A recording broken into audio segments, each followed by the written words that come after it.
Welcome to Celeb Scene Central. Like mother, like son in the Paxton family. Almost exactly 28 years after his dad, the late Bill Paxton, walked the red carpet at the premiere of Twister, James Paxton is celebrating his role in the standalone sequel to the 1996 blockbuster. James makes an appearance in the new film Twisters as a disgruntled motel guest, as seen in a photo exclusive to Entertainment Weekly earlier today. As the actor and singer prepared to celebrate his latest role, he found that he was serendipitously honoring mother, Louise Paxton, with his outfit choice. "I want to wear something really cool, and so I'm working with a stylist who I've worked with for many years and she suggested a Dolce & Gabbana suit," James tells EW. "I was really excited because I told my mom, I'm going to wear Dolce at the Twisters premiere.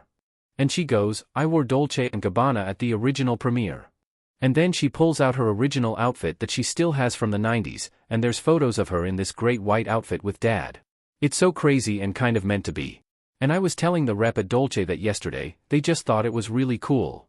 James' first major film credit is for a role in 2003's Spy Kids 3, Game Over, but he began working regularly as an actor about a decade ago and was a series regular on the USA drama Eyewitness.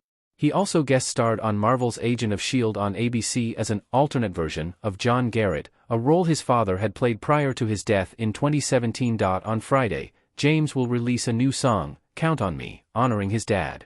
He also stars alongside Malcolm McDowell and Mary Steenburgen in the upcoming movie Last Train to Fortune.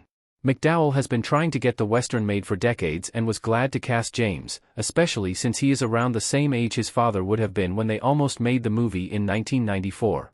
"I feel closest to him when I'm working on sets," James says of his father. "I just think back on all of the amazing work that he got to do, and that's where I really feel him. I mean, I feel him all the time, but especially then." Twisters blows into theaters on July 19th. Please consider assisting the American Red Cross in helping people affected by disasters like tornadoes, fires, and countless other crises by making a gift to American Red Cross Disaster Relief.